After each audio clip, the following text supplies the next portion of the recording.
Hey guys, and welcome back to another YouTube video. In this video I'll be doing a sort of quick-ish recap of Carlton versus Gold Coast, this game in which I picked Gold Coast to win, but it didn't surprise me, this result, to be honest with you, and it probably makes me recalibrate the picking on Gold Coast and also Carlton to a certain extent. Yeah, I did have the best round tipping. I sort of went for the upsets that weren't there, and then the sort of upsets that I didn't think were there sort of almost panned out.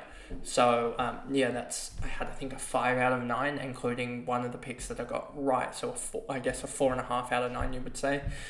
It wasn't the greatest tipping for me, but 5 out of 9 isn't the worst, I guess. But anyway, moving on to this game. Before we jump into this video, remember to like and subscribe, turn the notification bell on so you know when I upload, and let's get into this recap.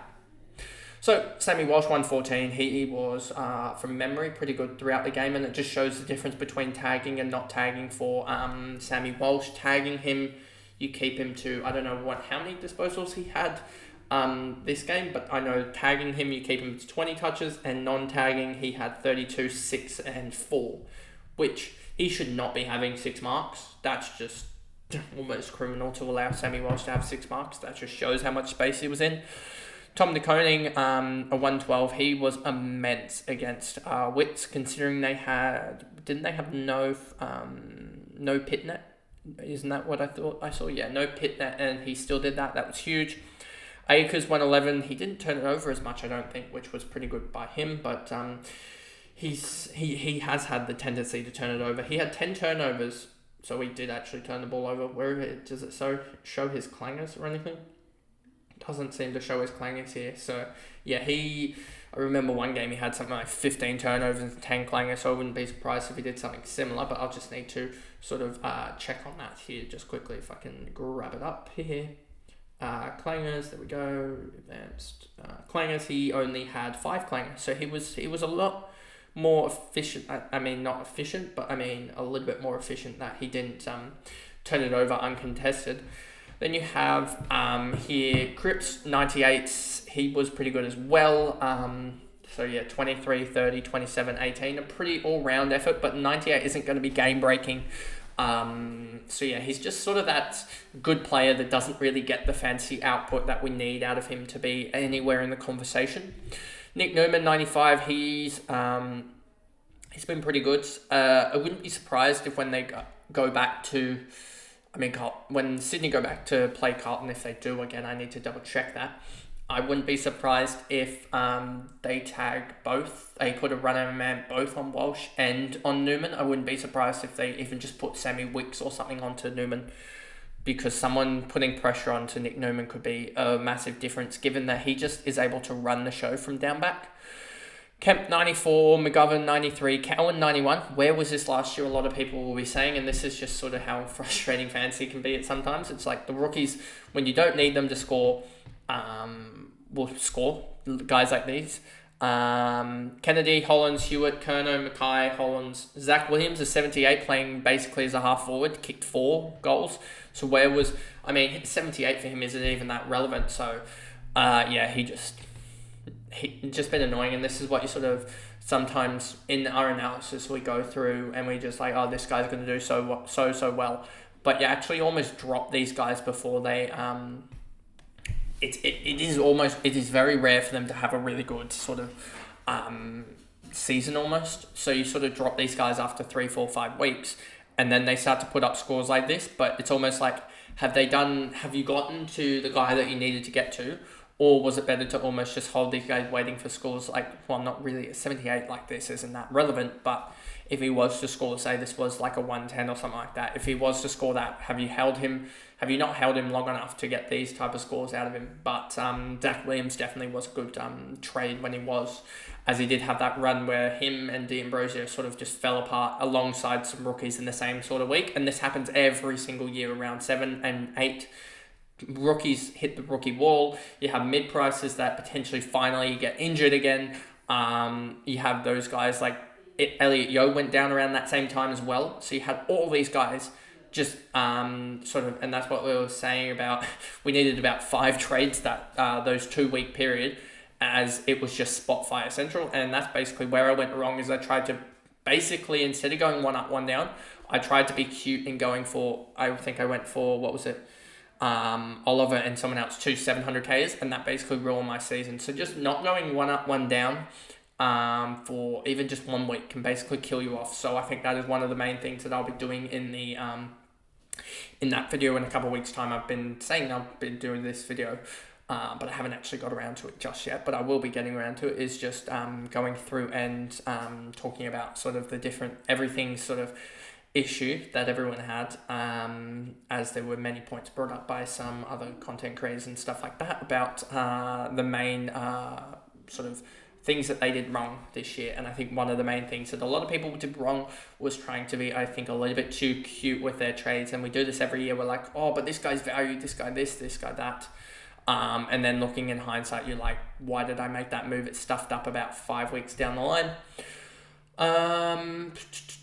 And no one else here is relevant. Then we go over to Gold Coast here. Jared Witt's 107. He's just sort of the ruck. It's similar to Paddy Cripps. He's going to be a ruck that's just outside of the top sort of top line players. I mean, you have sort of 4 or 5 top rucks, and then there's Jared Witt's, sort of similar to Paddy Cripps. He's always going to be about 20th to 25th in the midfield stocks, but not going to be almost relevant. That is, they pretty much follow that. Matty Rowell, a 97. He just sort of tackles his way to an all-right score, but he never really...